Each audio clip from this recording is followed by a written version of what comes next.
Hello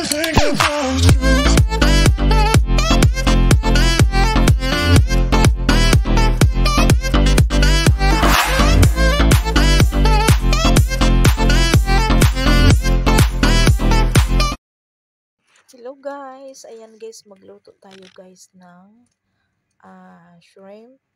Ayan, tinatawag yan guys sa Arabic ay marag rubian. Ayan, so ito guys, ang ating shrimp ay nilalaga ko na siya guys. Nilagyan ko siya ng turmeric powder at powder sa shrimp. And then nag-prepare din tayo ng bawang, sibuyas, and then yung ating vegetable na spinach at kisbara.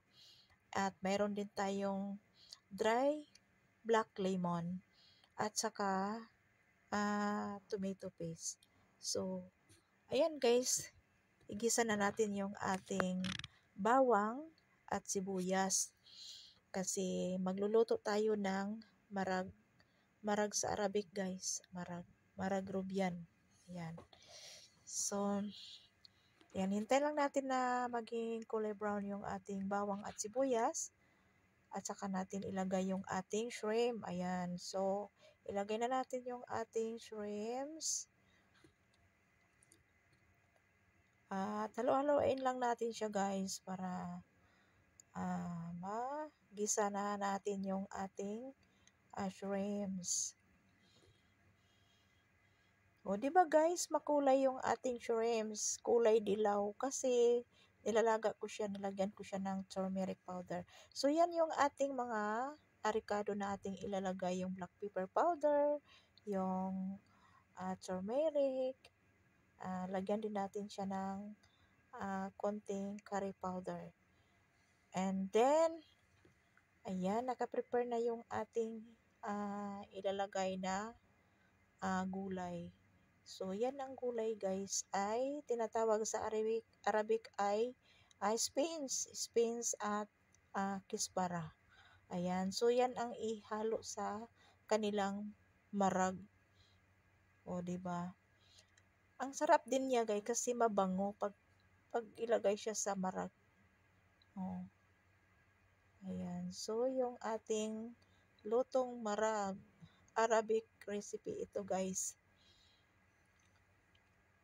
O, diba? Halo-haloin lang natin para mapantay yung dahon ng gulay na ating nilalagay. So, syempre guys, nagprepare din tayo ng tomato paste. Ayan. So, lagyan na natin siya ng tomato paste kasi yan yung pakulay sa kanilang sabaw. O, diba? Ayan yung kulay sa kanilang sabaw na